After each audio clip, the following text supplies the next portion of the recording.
What's up? This is Mark from Fuming Mouth, and you are listening to the brutally delicious podcast.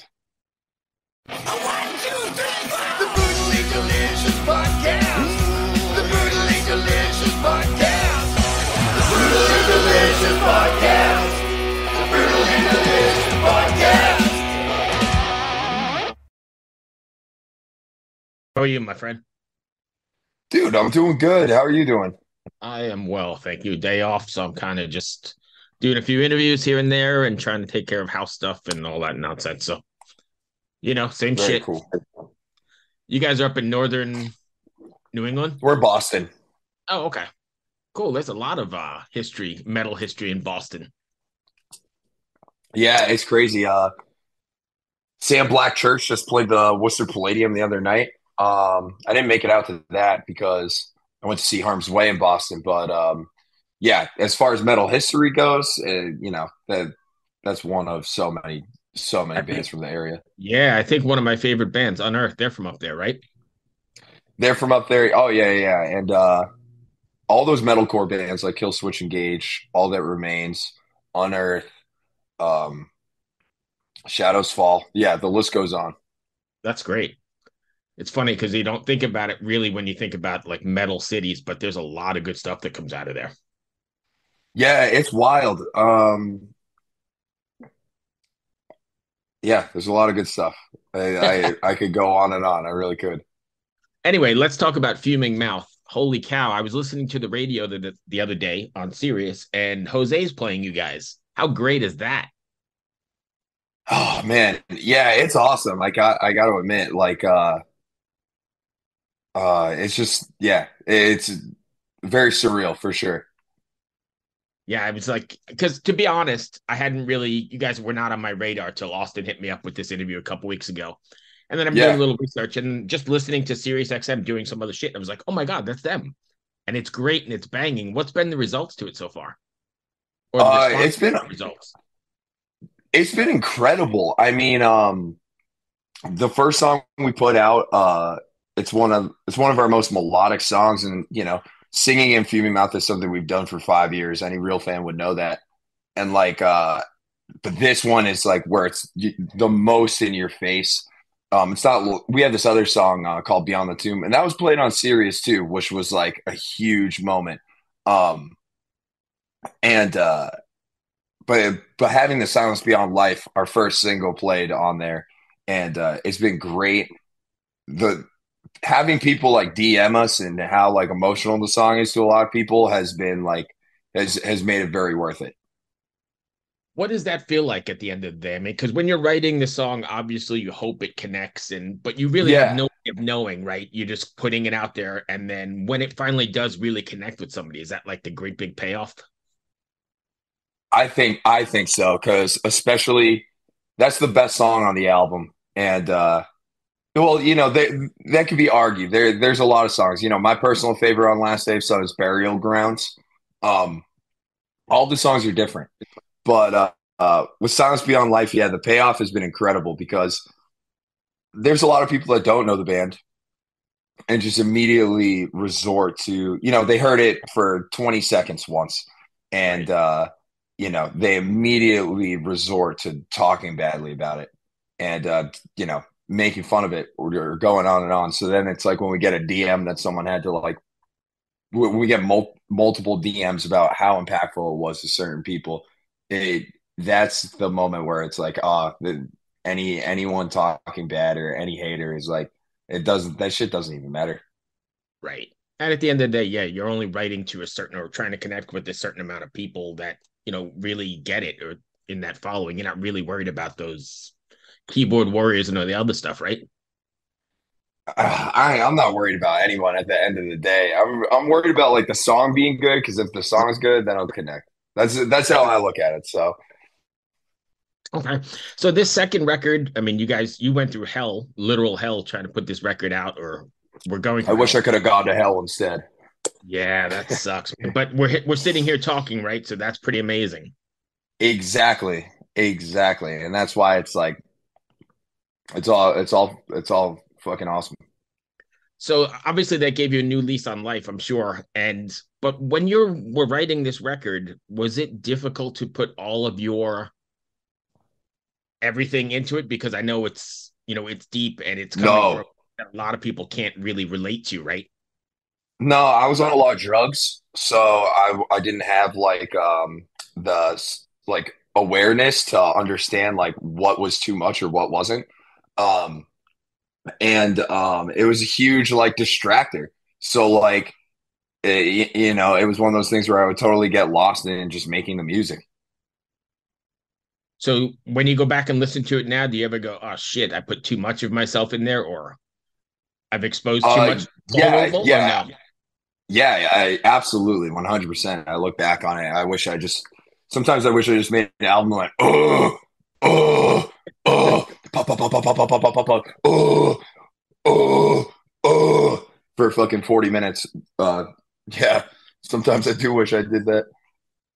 But at the end of the day, it's cathartic as well, right? I mean, it's like the good songs versus bad songs. Fuming Mouth is a band that makes good songs, and we made good songs for this album. When you guys are writing, are you guys all writing together in the traditional sense, or are you pretty much sending stuff back and forth? No, I'm usually writing it. I'm writing it all, and then we'll get together and like hash it out as a band. Um, and it's been like that since the beginning. The first like few songs for the band, like 10 years ago, I like just created on my laptop on Mac on Mm. like on MacBook Pro, and it's just kind of evolved as like DAWs have gotten better. And Oh then, yeah. but we do rehearse it in like a practice room. It needs to be, and just to make sure everything like makes sense, that everything will make sense live. Um, Everything will translate. Do you find when you get into the rehearsal studio that things sort of change a little bit? Like, well, wasn't expecting it. Now that we're playing it live, maybe it works better this way or that way. Yeah, usually it's like having to do less than expected. Like you think like on a computer or doing it like you think it's all laid out, and then certain things like in the Silence Beyond Life, there's a lot of like playing on the neck pickup. Like Mhm. going to that pickup is super, it sounds silly, but it's really not economical, like when playing or someone doing something that like having three guitar parts when there's only two guitars, things like that, so then the bass has to fill it in. Yeah. You guys are getting ready to head on a tour, right? Tomorrow? Is it tomorrow that I read? Yeah, it's tomorrow, first day. Are you guys already packed and ready to go? No, but we're close. We got practice, and then we almost got everything all packed and ready to go. Luckily, it's in New York City, so it's only like 3 hours away. Um, so we'll do some more packing tomorrow, and once we're on the road, we're so used to it at this point, it'll be fine. Hey, this is Chris Santos, host of Delirious Nomads, the Blacklight Media podcast, part of the Sound Talent Media Podcast Network. Delirious Nomads is a podcast about all things heavy metal, as well as breakdowns of your favorite combat sports. And me being a chef and all, we'll be riffing on some food talk every week with very special guests from across the globe. Listen and subscribe at soundtalentmedia.com. So with your health, do you do anything special to keep up with yourself on these long runs? Because this is a pretty decent run, right?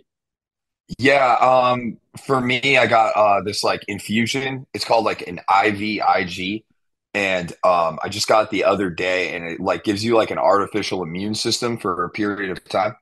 And yeah, to not get too complicated about it, like my immune system being compromised, um, it just makes me more susceptible to getting like a cold or the flu or anything like this. So this kind of allows it so it has like a barrier to that. That's what I did personally.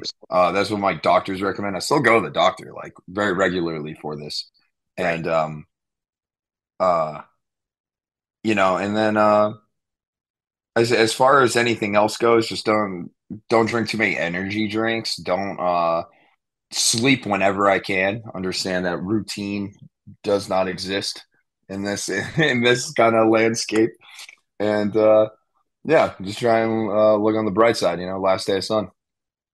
That is beautiful. And so I just saw you played some shows with Hatebreed as well, right? How did those go?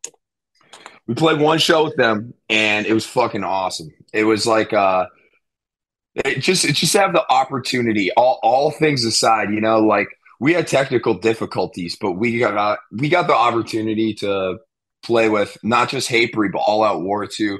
And those are all guys that like have really good taste in music, and their taste in music doesn't suck, and they're really funny and cool, and they're just like down to earth. And like whenever you get to be around people like that at shows and bands, like there's nothing better.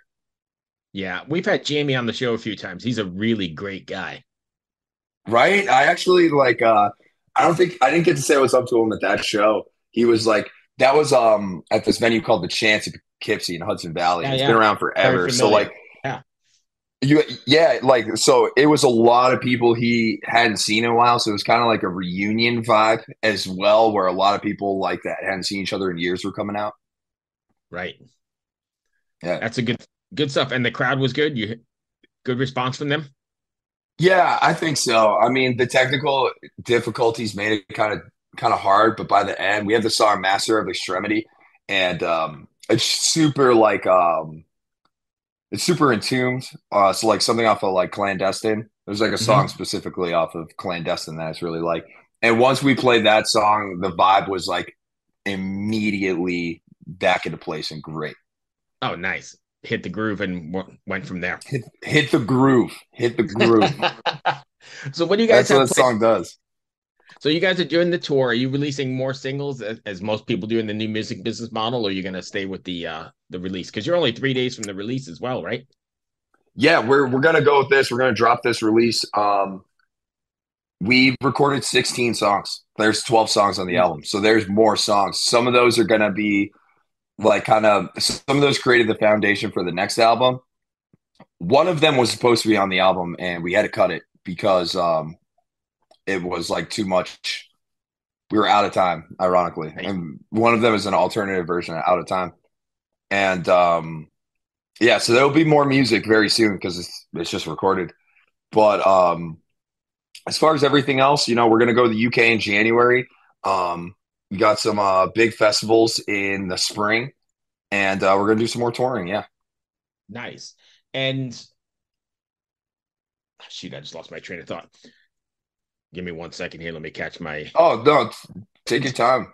I was thinking one step ahead of you, trying to get the next question formulated. So what about the single route though? You got oh, I know what I was gonna ask you. Forget all of that. How hard was it to get rid of 4 songs? And when you were sequencing it, was it a Oh, big deal? oh, Did you know it that was those didn't horrible. It fit? was horrible. It was horrible. No, no, it felt like somebody put a knife in me and was just pulling it up. And they're like, "What's wrong? Why? Just get rid of the songs." Because they're Um, all your babies, right? well, actually, one of them, our guitarist Andrew wrote front to back. It's all him. Um, that song didn't make it, so and that's very thematic to the album lyrically, from what I wrote. So that was tough. But then there's specifically one there's that is like really the last song of the album and the 13th song. That's like the other ones you could call B-sides. This one is like truly part of it. And thematically with the concept of Last Day of Sun, yeah, that hurt to cut. But that one is going to come out and that like answers what happens. Um Oh, sweet. And that to actually answers my to question as yeah. well, because there's going to be like singles or something else that didn't make the record later on. Oh Bonus yeah, yeah, stuff. yeah. This the 13th song. The 13th song will come out hopefully sooner than later, and that will be the end of Last Day of Sun. That will be like the answer. Nice. That's going to run me up to the end of my questions. Did I miss anything you wanted to cover? No, if you're watching this, listen to Last Day of Sun front to back from the first song to the last song. From Out of Time to Post Figurement. It's an album. It's not. I keep saying this, but I just really want to just hammer it into people's heads. It's not a bunch of singles. It's an album, and every song sounds different. So even if death metal isn't your thing, there's going to be something there for you. And even if death metal is your thing, then there's definitely going to be something there for you.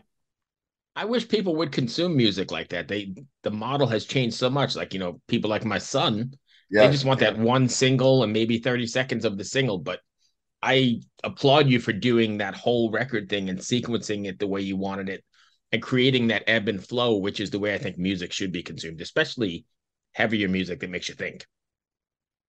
At the time, I have, and I still have this like a whole entire toolbox, and it's just full of CDs, and all those CDs are like listening to that in my car, whether it's like For Victory by Bolt Thrower or Ride the Lightning by Metallica. You know what I mean? The whole entire spectrum of metal. It really is like it really inspired me to be like, okay, let's do a full length album that you listen Right. to.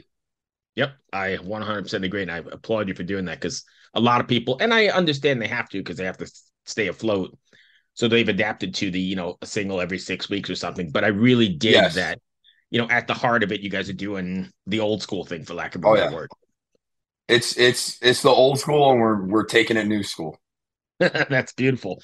Before we go, then, where can fans find you guys? You want to give us your socials? Fumingmouth.com, Fumingmouth on Instagram, Fumingmouth on Twitter. Mark, thank you so much for taking the time. I really appreciate it. Dude, I just Bruce, saw thank you so much, man. I just saw the routing. You guys are playing here in Richmond, I think December 1st. So I'm going to come on down. Yes. Okay, awesome. I'll meet you there. Yeah, absolutely. I'll catch up with you when we get here.